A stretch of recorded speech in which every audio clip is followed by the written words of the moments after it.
नमस्कार दोस्तों। सिंह राशि के लिए जुलाई 2024 का संपूर्ण राशिफल क्या होगा? आपका जो स्वास्थ्य है, शारीरिक या फिर मानसिक, आपका जो आर्थिक स्तर है, वैवाहिक जीवन, लव लाइफ, उसी प्रकार आपका जो करियर है वो किस प्रकार का होगा, सभी के बारे में डिटेल में चर्चा इस वीडियो में हम करने वाले हैं। तो सबसे पहले हम जान लेंगे कि आपका जो स्वास्थ्य है, शारीरिक या फिर मानसिक, वो किस प्रकार का होगा। जैसे कि आपके राशि का जो स्वामी है रवि, जो कि 17 तारीख के बाद आपके व्यय भाव में भ्रमण करेगा। उसी प्रकार आप ही के राशि में बुध का भी भ्रमण होगा दिनांक 20 तारीख के बाद। आपके राशि का जो षष्ठ से शनि वक्री होकर आपके सप्तम भाव में भ्रमण करेगा। उस प्रकार आपके राशि का जो अष्टम से गुरु वो आपके दशम भाव में भ्रमण करेगा।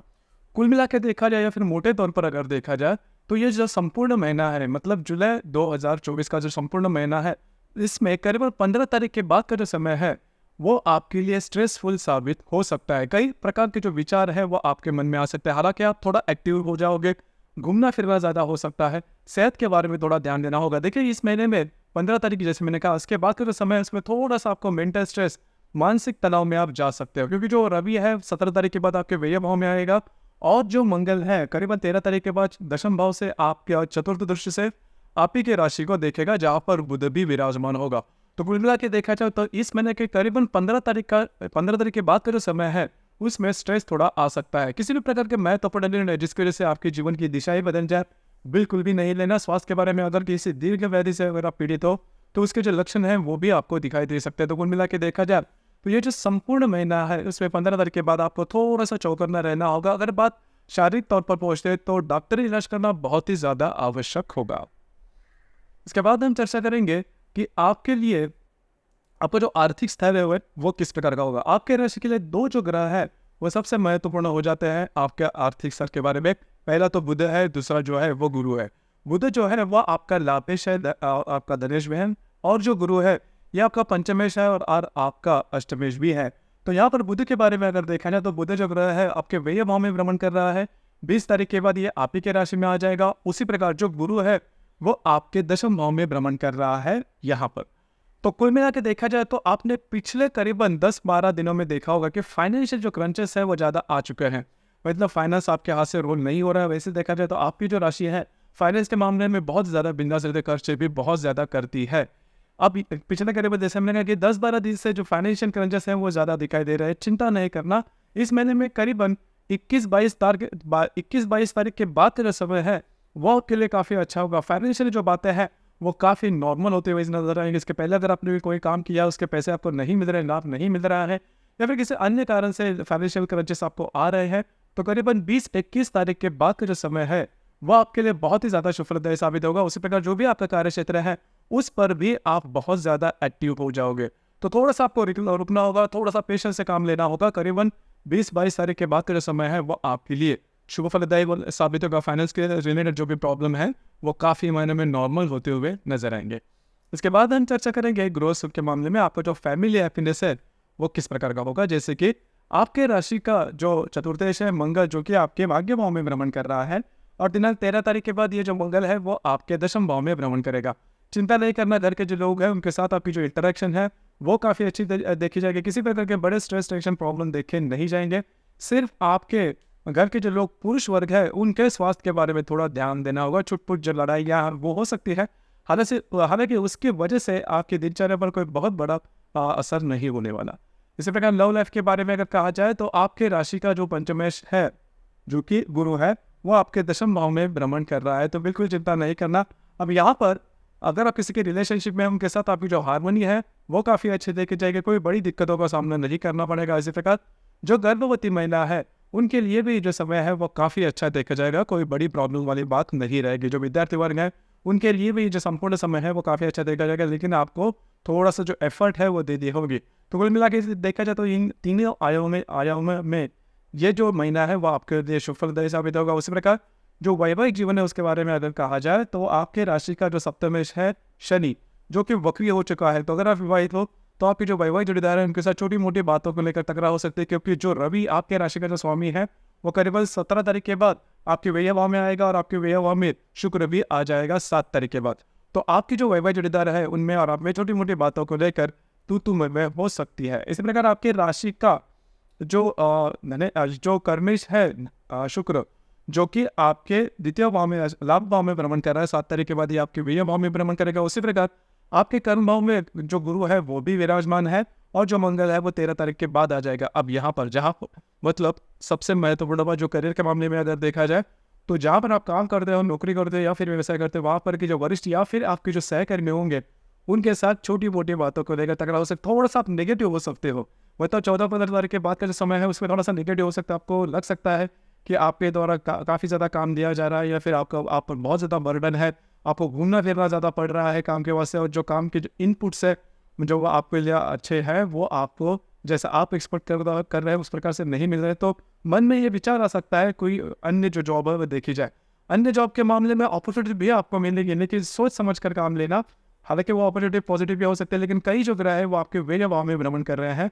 तो अगर आप कोई नई काम या नई इसके बारे में सोचे तो अपॉर्चुनिटी आपको मिलेगी, काम भी नया मिलेगा, लेकिन उसके बाद का करीबन 1-1.5 महीने का जो समय है वो आपके लिए स्ट्रेसफुल ज़्यादा हो सकता है। तो उसके बारे में थोड़ा सा ध्यान देना। अगर आप सस्टेन कर पाओगे वो जो स्ट्रेस टेंशन जो भी रहेगा किसी भी कारण से हो सकता है, लेकिन आपको अगर सस्टेन करने की अगर आप हिम्मत रखते हो, आपकी राशि हिम्मत के बारे में कोई कमी नहीं है, तो आप ज़रूर उसके बारे में चेंज कर सकते हो।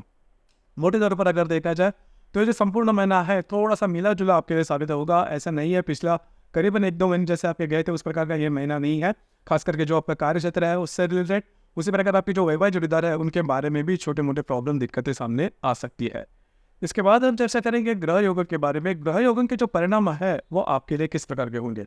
जैसे कि दिनांक 2 तारीख को बुध और नेपच्यून का त्रिकोण योग होने जा रहा है। नेपच्यून जो कि आपके अष्टम भाव में भ्रमण कर रहा है, उसके साथ आपके आपके व्यय भाव को जो नेपच्यून है वो त्रिकोण योग करने जा रहा है। इसमें आपको कुछ अच्छे इंट्यूशंस वगैरह आ जाएंगे कि किस प्रकार से जो लाभ है वो लेने हैं, किस प्रकार से जो इन्वेस्टमेंट है वो करने हैं, तो इसके कुछ अच्छे इंट्यूशंस आपको मिल सकते हैं। इसी प्रकार दिनांक 3 तारीख को शुक्र और नेपच्यून का त्रिकोण योग भी होने जा रहा है। नेपच्यून शुक्र जो कि आपके लाभ भाव में भ्रमण करेगा और शनि आपके सप्तम भाव में भ्रमण करने जा रहा है। दोनों का त्रिकोण योग होने जा रहा है। यह जो त्रिकोण योग है शुभ फलदायी साबित होगा। आपकी जो वैवाहिक जोड़ीदार है उनके साथ कई वाहन घूमना फिरना हो सकता है। आपकी जो मित्र परिवार है उनसे आपको कुछ अच्छे एडवाइस वगैरह मिल सकती है। इसी प्रकार दिनांक 11 तारीख को रवि और शनि का त्रिकोण योग होने जा रहा है। उसी प्रकार शुक्र और नेपच्यून का भी त्रिकोण योग होने जा रहा है। अब यहाँ पर नेपच्यून जो कि आपके अष्टम भाव में है, जो शुक्र आपके व्यय भाव में भ्रमण करेगा, दोनों का त्रिकोण योग होने जा रहा है। तो घूमना फिरना ज़्यादा हो सकता है। अगर आप डॉक्यूमेंट से रिलेटेड या फिर किसी अन्य मामले में निर्णय नहीं ले रहे हो तो कुछ अच्छी इंट्यूशंस आपको इन दिनों में काफ़ी ज़्यादा आ सकते हैं। दिनांक 11 तारीख के इर्द गिर्द। उसी प्रकार रवि शनि का त्रिकोण योग भी होगा। रवि जो कि आपके लाभ भाव में भ्रमण कर रहे हैं, जो कि आपके राशि का स्वामी भी है, और आपका जो सप्तमेश है शनि, दोनों का त्रिकोण योग होने जा रहा है। तो आपकी जो वैवाहिक जोड़ीदार है उनके साथ अगर किसी बातों को लेकर खींचातानी हो रही है वो तो काफ़ी मायनों में वो जो खींचातानी है वो नॉर्मल होती हुई नजर आएगी। आप दोनों में जो हारमोनी है वो काफ़ी अच्छी देखी जाएगी। इसी प्रकार दिनांक 15 तारीख को जो समय है वो काफ़ी महत्वपूर्ण है। 15 तारीख को जो मंगल आपके दशम भाव में भ्रमण करेगा, उसके साथ जो हर्षण है वो युति करने जा रहा है आपके कर्म भाव में। अब ये जो कालावधि है 15 तारीख के इर्द गिर्द 2-3 दिन, वो आपके लिए काफ़ी ज़्यादा महत्वपूर्ण साबित होंगे। खास करके जो भी आपके कार्य क्षेत्र वहाँ पर के जो लोग होंगे उनके साथ छोटी मोटी बातों को लेकर टकराव सकते, वरिष्ठ जो होंगे उनके साथ भी इसी प्रकार के अनुभव आपको मिल सकते हैं। तो चाहे कोई भी बात हो, किसी भी प्रकार के अब जो परिणाम है वो क्यों ना हो या फिर परिस्थिति क्यों ना हो, आपको सोच समझ कर काम लेना होगा। आपकी जो राशि है थोड़ी सी ब्लंट है, मतलब अगर आपको कोई चीज़ पसंद नहीं आती तो वो आप जल्दी से बोल देते हो, इसकी वजह से आपकी जो रिलेशनशिप है वो खराब हो जाती है। इसी प्रकार का कुछ अनुभव जो कार्य क्षेत्र है वहाँ पर भी आ सकता है। छोटी सी छोटी बातों को लेकर आप बड़े इसमें फंस सकते हो और इसका जो परिणाम है वो आपके करियर पर भी हो सकता है। तो थोड़ा सा ठंडे दिमाग से काम लेना होगा तो बातें जो है वो आपकी नॉर्मल हो सकती है। उसी प्रकार इस दरमियान आपका तबादला होना या फिर कोई नई जॉब के आसार भी काफ़ी अच्छे मिले, लेकिन खुद से जो वो जॉब है बिल्कुल भी चेंज नहीं करना। उसी प्रकार दिनांक 21 तारीख को बुध और हर्षल का केंद्र योग होने जा रहा है।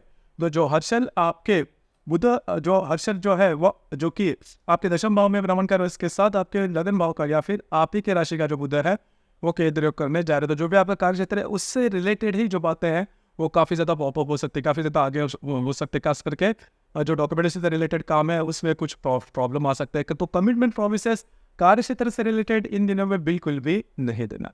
इसी प्रकार दिनांक 22 तारीख को रवि और नेपच्यून का त्रिकोण योग होने जा रहा है। नेपच्यून जो कि आपके व्यय भाव में भ्रमण कर रहा है और जो अष्टम भाव में भ्रमण कर रहा है, जो रवि आपके व्यय भाव में भ्रमण कर रहा है, दोनों का त्रिकोण योग होने जा रहा है। अब ये जो त्रिकोण योग है वो काफ़ी ज़्यादा शुभ फलदायी साबित होगा। खास करके आपको घूमना फिरना ज़्यादा हो सकता है, कुछ अच्छे इंट्यूशंस वगैरह मिल सकते हैं। अगर आप किसी स्ट्रेस या टेंशन से गुजर रहे हो, लाइफ में किसी प्रकार की चिंता है, तो रवि नेपच्यून का जो त्रिकोण योग है वो आपके लिए शुभ फलदायी साबित होगा। उसी प्रकार खास करके अगर आप धार्मिक या फिर आध्यात्मिक मार्ग में हैं, तो कुछ अच्छे इंट्यूशंस भी आ सकते हैं। इस प्रकार इस महीने की जो अमावस है वो 5 तारीख को है आपके लाभ भाव में। उसी प्रकार जो गुरु पूर्णिमा है वो 21 तारीख को है। खास करके 5 तारीख के इर्द गिर्द फाइनेंशियल ट्रेडिंग बड़े नहीं करना। आपके जो भाई बहन होंगे उनके साथ भी छोटी मोटी बातों को लेकर तकरार हो सकती है। इसी प्रकार जो पूर्णिमा है वो गुरु पूर्णिमा का दिन है दिनांक 21 तारीख को। तो अमावस्या और पूर्णिमा के दिन रविचंद्र का जो आकर्षण होता है पृथ्वी के प्रति वो काफ़ी ज़्यादा पाया जाता है। इस वजह से हम ज़्यादा भावनातीत इमोशनल हो जाते हैं और इमोशन के चलते जो निर्णय है वो लेने की क्षमता थोड़ी कम हो जाती है, गलत से निर्णय ले लेते हैं। बस आपको इसी के ऊपर थोड़ा सा ध्यान देना होगा। कुल मिलाकर देखा जाए, जैसे मैंने इसके पहले भी कहा कि यह जो संपूर्ण महीना है थोड़ा सा मिला जुला होगा, मतलब एकदम भी प्रॉब्लमेटिक नहीं है, बहुत ही अच्छा ऐसा नहीं है, थोड़ा सा मिला जुला साबित होगा। स्ट्रेस टेंशन थोड़े से आ सकता है स्वास्थ्य रिलेटेड, या भी आपकी जो वैवाहिक जटिलता है उनके बारे में भी ये जो प्रॉब्लम है आ सकते हैं। लेकिन यहाँ पर सबसे अच्छी बात यही है जो कि पैसे के मामले में है, करीबन 20-22 तारीख के बाद का जो समय है, तो जो फाइनेंशियल स्टेटस है वो काफ़ी मायनों में आपके नॉर्मल होते हुए नजर आएंगे। तो दोस्तों ये था सिंह राशि का जुलाई 2024 का संपूर्ण राशिफल। आपका राशिफल कैसे लगा, आपने किस प्रकार से अनुभव किया, इसे कमेंट बॉक्स में जरूर कमेंट करना। धन्यवाद।